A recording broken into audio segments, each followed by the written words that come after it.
menetapkan sebuah target keinginan, mencapainya, menikmatinya, mensyukurinya, dan bahkan menebar manfaat bagi orang banyak di pencapaian tersebut. Terdengar seperti kehidupan terbaik, bukan? Pertanyaannya, apakah hal itu bisa terjadi dengan mudah pada setiap orang?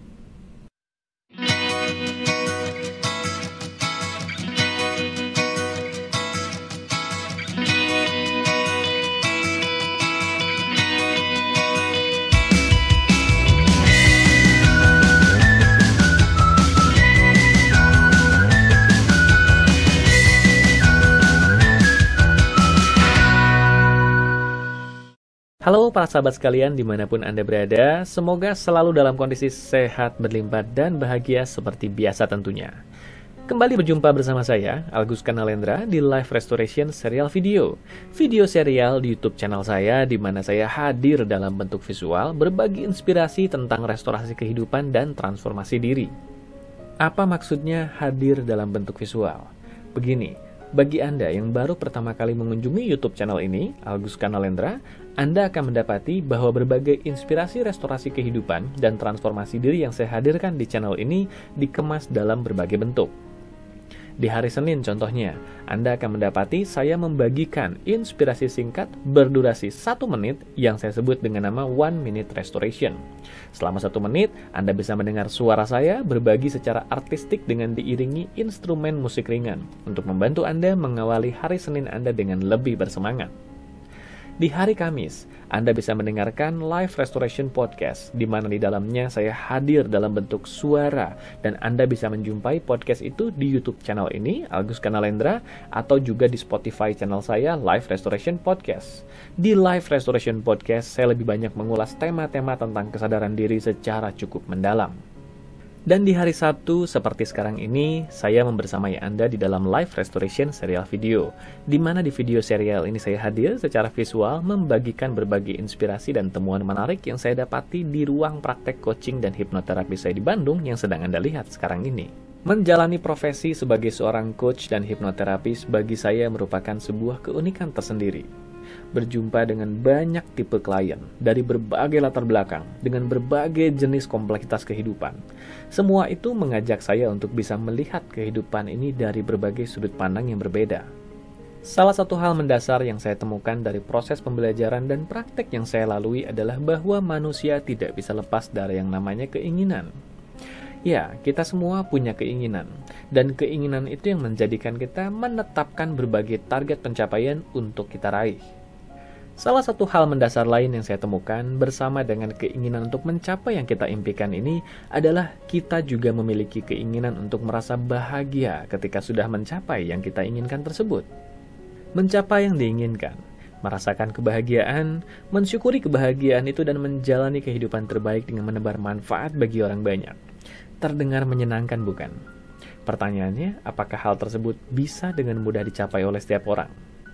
Pengalaman saya berpraktek coaching dan hipnoterapi selama ini menyadarkan saya bahwa ternyata tidak demikian adanya. Dari pengalaman berpraktek selama ini, saya kemudian menggolongkan bahwa ada 5 jenis pencapaian yang seseorang alami dalam kehidupan ini, di mana satu pencapaian adalah pencapaian terbaik, pencapaian paling ideal, seperti yang sudah saya tadi katakan. Seseorang yang menetapkan keinginan, menetapkan impian, dia mencapai impiannya tersebut, dan dia merasakan kebahagiaan. Tapi masih ada 4 pencapaian lain yang tidak demikian adanya. Apa saja pencapaian itu? Mari kita mulai membahasnya. Karena kita sedang membicarakan pencapaian, mari kita sepakati terlebih dahulu di awal bahwa kita semua selalu mencapai sesuatu dalam hidup ini. Mengenai apakah kita mencapai yang kita inginkan atau yang bukan kita inginkan, itu lain soal. Tapi kita semua selalu mencapai sesuatu dalam hidup ini. Tidak ada orang yang tidak pernah mencapai sesuatu dalam hidupnya. Bagi mereka yang merasa mereka tidak mencapai yang mereka inginkan, tandanya mereka mencapai yang bukan yang mereka inginkan. Tadi saya sudah menyinggung soal 5 jenis pencapaian. Mari kita mulai dari pencapaian pertama yang juga menjadi pencapaian terbaik. Saya menyebutnya memang dengan nama pencapaian terbaik. Ini adalah pencapaian di mana seseorang menetapkan sebuah impian, ia mencapai yang diimpikannya tersebut, dan dia merasa bahagia setelah mencapainya. Mensyukuri kebahagiaannya, ia lalu menebar manfaat bagi orang banyak di sekitarnya. Ini adalah pencapaian terbaik. Saya menggolongkan pencapaian pertama ini, pencapaian terbaik, sebagai pencapaian ideal. Nah, jika demikian, tentunya ada pencapaian lain yang tidak ideal. Mari kita mulai dari pencapaian yang kedua. Pencapaian ini adalah awal atau salah satu dari pencapaian yang saya katakan tidak ideal. Pencapaian kedua saya katakan sebagai pencapaian semu, yaitu orang-orang yang menetapkan sebuah impian untuk dicapai. Mereka begitu berambisi untuk mewujudkan impiannya. Dan memang mereka bekerja keras untuk mencapainya. Di satu hari, mereka mencapai impian tersebut. Di awal mungkin mereka merasa bahagia karena mencapai yang mereka impikan. Tapi seiring waktu berlalu, mereka mulai kehilangan nilai-nilai kebahagiaan di balik yang sudah mereka capai tersebut. Mereka mulai merasakan kehampaan. Ini yang saya katakan sebagai pencapaian semu. Tidak ada nilai kebahagiaan di dalamnya. Yang dicapai ternyata tidak membuat seseorang bahagia. Yang ketiga yang saya sebut sebagai pencapaian buta, atau sebaliknya buta pencapaian. Ini adalah orang-orang yang tidak tahu apa yang mereka ingin capai dalam hidupnya. Bisa saja mereka memang sejak awal tidak tahu apa yang mereka ingin capai karena sepanjang hidup tidak pernah membuat keputusan, tidak pernah menetapkan arah, atau bisa juga mereka ini adalah orang-orang yang tadi bergelut dengan pencapaian semu. Mereka mencapai sesuatu tapi tidak merasa bahagia sehingga mereka tidak tahu apalagi yang harus mereka capai agar bisa merasakan kebahagiaan. Dengan kata lain, orang-orang yang buta pencapaian adalah mereka yang tidak tahu apa yang ingin mereka capai dalam hidupnya, mereka tidak tahu apa yang bisa membuat mereka bahagia. Yang keempat, saya menyebutnya dengan nama pencapaian terbalik. Kenapa demikian? Begini, kehidupan bergerak menuju ke masa depan. Pencapaian terbalik dialami oleh mereka yang pernah mengalami kejadian yang menyakitkan di masa lalu yang membuat mereka trauma. Dalam perkembangannya, pergerakan mereka di masa kini dibayang-bayangi oleh kejadian yang menyakitkan tersebut, sehingga mereka tidak bisa bergerak maju dengan ideal, karena setiap kali mereka ingin mengambil peluang, mereka kembali terbayang-bayang oleh kejadian masa lalunya. Kehidupan mereka berputar terbalik di masa lalu, bukan di masa kini untuk bergerak menuju masa depan. Misalnya saja, mereka yang pernah dikhianati ketika menjalin hubungan. Ketika di masa kini ada peluang untuk menjalin hubungan baru, mereka tidak berani mengambil peluang itu karena mereka masih terbayang oleh rasa sakit masa lalunya karena dikhianati. Begitu juga misalnya mereka yang pernah gagal dalam berbisnis. Ketika di masa kini mereka mendapatkan peluang baru untuk berbisnis, mereka tidak mengambil peluang itu karena masih terbayang-bayang oleh kegagalannya di masa lalu, yang membuat mereka takut untuk mengambil peluang-peluang baru. Itu yang dikatakan sebagai pencapaian terbalik. Pencapaian terbalik berbeda dengan buta pencapaian. Jika di buta pencapaian, orang-orang yang berada di kondisi ini tidak tahu apa yang mereka ingin capai, mereka yang berada di pencapaian terbalik tahu apa yang mereka ingin capai. Mereka tahu kondisi ideal yang mereka ingin wujudkan. Mereka hanya tidak bisa mencapainya karena mereka masih dibayang-bayangi oleh kepahitan masa lalunya. Yang terakhir, yang kelima, yang saya sebut dengan nama pencapaian stagnan. Stagnan mengacu kepada kondisi di mana seseorang tidak bergerak kemanapun. Dan memang itulah kata yang saya gunakan untuk menggambarkan kondisi ini. Mereka yang berada di kondisi pencapaian stagnan tahu mereka harus bergerak menuju kemana. Mereka tahu apa yang mereka ingin capai. Bahkan mereka juga seringkali tidak punya trauma masa lalu, sejauh yang mereka sadari. Namun kehidupan mereka di masa kini tidak bergerak kemanapun karena energinya habis untuk memberesi berbagai macam kebocoran yang terjadi dalam hidupnya. Bayangkan seseorang yang sedang mendayung perahu bocor. Ini adalah ilustrasi yang sering saya gunakan untuk menggambarkan kondisi pencapaian stagnan. Seseorang yang berada di perahu bocor akan mengalami kehidupan yang penuh siksaan. Di satu sisi mereka tahu harus menuju kemana, mereka tahu tujuan akhir yang mereka ingin capai dengan perahunya, tapi mereka tidak bisa bergerak dengan efektif. Jika mereka terus mendayung perahu tersebut, mereka akan tenggelam. Tapi jika mereka menghabiskan energinya untuk membuang air yang menggenangi perahu tersebut, mereka tidak bergerak kemanapun. Kondisi ini menggambarkan yang dialami oleh mereka yang berada di pencapaian stagnan. Ada begitu banyak kebocoran yang terjadi dalam hidup mereka. Entah itu konflik, entah itu berbagai persoalan-persoalan lain yang membuat mereka harus berpindah-pindah dari satu aktivitas ke aktivitas lain, dan seringkali mereka harus mengorbankan impiannya. Mereka tahu ada hal yang harus mereka tuju, tapi apa mau dikata, terlalu banyak masalah yang muncul dalam kehidupan mereka yang membuat mereka tidak bisa bergerak maju. Sampai sejauh ini, mari kita simpulkan dulu 3 poin penting yang sudah kita ulas sejak tadi. Yang pertama, Sebagai manusia, sudah menjadi naluri alami bagi kita untuk memiliki keinginan. Keinginan untuk mencapai sesuatu dan keinginan untuk merasa bahagia setelah mencapainya. Yang kedua, kita semua selalu mencapai sesuatu dalam hidup ini. Terlepas dari kita mencapai yang kita inginkan atau bukan yang kita inginkan, kita tetap mencapai sesuatu dalam hidup ini. Yang ketiga, kita membagi pencapaian menjadi dua jenis pencapaian. Pencapaian ideal, yang kita sebut dengan nama pencapaian terbaik, dan pencapaian tidak ideal, yang berisikan 4 jenis pencapaian dengan berbagai jenis kompleksitasnya. Di dalam pencapaian tidak ideal, kita mengenal pencapaian semu, pencapaian buta, pencapaian terbalik, dan pencapaian stagnan. Pencapaian semu dialami oleh mereka yang mencapai yang mereka inginkan, tapi setelah mencapainya mereka merasa hampa dan tidak bahagia. Pencapaian buta atau buta pencapaian dialami oleh mereka yang tidak tahu apa yang mereka ingin capai, mereka tidak tahu apa yang bisa membuat mereka bahagia. Kondisi ini bisa dialami oleh mereka yang memang sejak awal tidak tahu apa yang mereka ingin capai, bisa juga dialami oleh mereka yang asalnya mengalami fenomena pencapaian semu. Berikutnya, pencapaian terbalik. Dialami oleh mereka yang tahu kemana mereka harus menuju, mereka punya target yang jelas, tapi setiap kali ada peluang untuk mencapai target tersebut, mereka teringat pada kepahitan masa lalu yang membuat gerak langkah mereka berbalik ke masa lalu mengulang kembali skenario kepahitannya. Yang terakhir, pencapaian stagnan. Kondisi di mana seseorang tahu apa yang mereka ingin capai, mereka juga bergerak menuju yang mereka ingin capai, tapi ada begitu banyak kebocoran yang menyedot atensi dan energi mereka karena mereka harus membereskan berbagai masalah yang ada di sekitarnya. Maka sampailah kita ke bahasan yang paling penting dari episode kali ini, yaitu bagaimana menyikapi setiap kondisi pencapaian ini. Sudah siap untuk memulainya?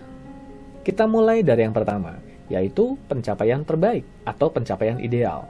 Yang satu ini sebetulnya tidak perlu disikapi dengan terlalu bermacam-macam. Bahkan yang satu ini yang sebetulnya menjadi tujuan dari berbagai pencapaian yang tidak ideal tadi untuk dicapai pada akhirnya. Bagi mereka yang sudah menikmati kondisi pencapaian terbaik, tebarkan manfaat bagi sebanyak mungkin orang di sekitar agar lebih banyak orang yang kemudian bisa menikmati pencapaian terbaiknya juga. Berikutnya, pencapaian semu. Yang satu ini sudah termasuk ke dalam pencapaian tidak ideal, jadi sebaiknya kita sikapi. Pencapaian semu biasanya terjadi karena orang-orang yang mencapainya, yang mengalami kondisi ini, tidak menyadari nilai kebahagiaan sejati yang mereka perjuangkan yang penting bagi diri mereka. Mereka menjalani kehidupan dengan berkaca kepada nilai kebahagiaannya orang lain. Sehingga wajar saja ketika setelah mencapainya mereka tidak merasakan kebahagiaan karena bukan itu nilai kebahagiaan sejati yang mereka perjuangkan. Jadi, bagi mereka yang berada di kondisi pencapaian semu, temukan nilai kebahagiaan sejati Anda. Temukan misi jiwa Anda. Temukan hal penting apa yang harus Anda wujudkan dalam kehidupan ini dan hubungkan tujuan pencapaian Anda dengan nilai kebahagiaan sejati itu. Sehingga ketika mencapainya, Anda bisa merasakan nilai kebahagiaan sejati yang memang melambangkan jati diri otentik Anda. Yang ketiga, buta pencapaian. Yang satu ini saya rasa saya tidak perlu berpanjang lebar. Temukan apa yang bisa menjadi arah pencapaian untuk Anda tuju. Dan berhubung Anda belum mencapainya, Anda punya kesempatan untuk merenungkan apa nilai-nilai kebahagiaan sejati yang Anda ingin perjuangkan. Sehingga ketika mencapai apa yang Anda impikan, nilai kebahagiaan sejati itu bisa Anda turut dapatkan juga. Untuk bisa menyadari apa yang sebetulnya Anda ingin capai, Anda bisa melihat ke sekeliling. Anda bisa bertanya pada orang di sekitar, Anda bisa berkaca pada pengalaman orang lain, Anda bisa melakukan banyak hal yang berbeda. Namun yang paling penting, selalu hubungkan semua itu dengan nilai kebahagiaan sejati dalam diri Anda.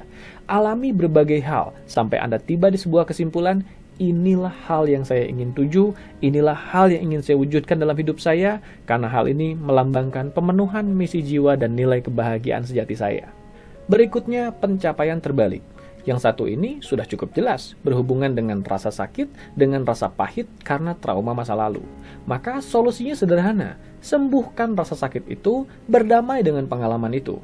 Sampai ke satu titik di mana rasa sakit, rasa pahit itu tidak lagi berbekas dalam diri. Sehingga ketika ada peluang masa kini datang, Anda bisa mengambil peluang itu sebaik mungkin untuk mewujudkan hal yang Anda impikan di masa depan. Yang kelima dan yang terakhir yaitu pencapaian stagnan. Yang satu ini menjadi satu pencapaian yang lebih kompleks untuk disikapi. Hal ini karena ia berhubungan dengan kebocoran. Ingat kembali ilustrasi mendayung perahu bocor tadi. Seseorang yang berada di perahu ini sudah tahu kemana ia ingin menuju, ia hanya terkendala oleh kebocoran yang terus menghalangi gerak langkahnya. Nah, maka solusinya sederhana, tutupi kebocoran itu. Namun disinilah yang menjadi kompleks. Hal ini karena kebocoran itu bisa muncul dari berbagai aspek. Membicarakan menutupi kebocoran, maka pertama-tama tentu kita harus tahu dulu di mana kebocoran itu terletak. Dari mana kebocoran itu bermula. Inilah yang tidak mudah dan inilah yang saya katakan tadi sebagai kompleks. Hal ini karena kebocoran ini bisa terjadi karena banyak hal. Utamanya karena sikap diri sendiri. Namun masih ada faktor-faktor lain, dari mulai faktor eksternal, atau bahkan yang paling menjadi kunci dari semua kebocoran ini, yaitu program yang bermasalah di pikiran bawah sadar. Nah, kebocoran ini bisa berkembang menjadi banyak aspek dan juga bahkan menyita bahasan tersendiri. Sehingga ada baiknya kalau kita bahas di video lain.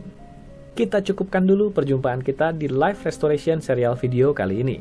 Di video ini sudah kita ulas berbagai hal yang berhubungan dengan pencapaian dan kebahagiaan, di mana ada pencapaian terbaik yang berujung pada kebahagiaan, dan ada pencapaian tidak ideal yang seringkali merusak kualitas kebahagiaan.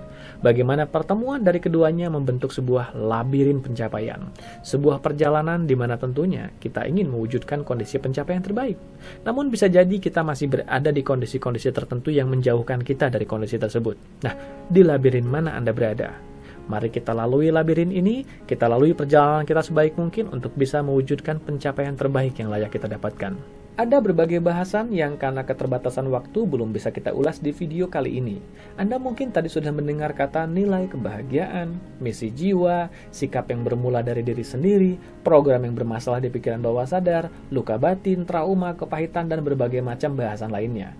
Bahasan itu akan kita ulas di video-video lain di Life Restoration serial video, maka pastikan Anda subscribe ke channel ini, Agus Kanalendra, untuk terus dapatkan lebih banyak inspirasi seputar restorasi kehidupan, kesadaran diri, dan transformasi diri. Tidak lupa, saya juga ingin mengajak Anda terlibat di dalam pengembangan channel ini, agar inspirasi yang dibagikan di dalamnya bisa menjangkau lebih banyak orang dan menebar lebih banyak manfaat lagi. Untuk itu, jika Anda punya ketertarikan terhadap topik-topik tertentu yang berhubungan dengan restorasi kehidupan, kesadaran, dan transformasi diri, silakan tuliskan di kolom komentar topik apa yang Anda ingin saya ulas di kesempatan lain di Life Restoration serial video. Saya akan pelajari dan pertimbangkan topik mana yang sekiranya bisa saya kemas dalam bentuk video untuk menjawab rasa penasaran Anda. Jika Anda merasa inspirasi yang Anda temukan di video ini atau di channel ini membawa manfaat bagi Anda, ingat untuk like, subscribe, dan bagikan channel ini bagi lebih banyak orang di sekitar Anda, agar lebih banyak orang mendapatkan manfaat dari apa yang kita bahas di channel ini. Saya undur diri dari perjumpaan kali ini, sampai jumpa di video berikutnya.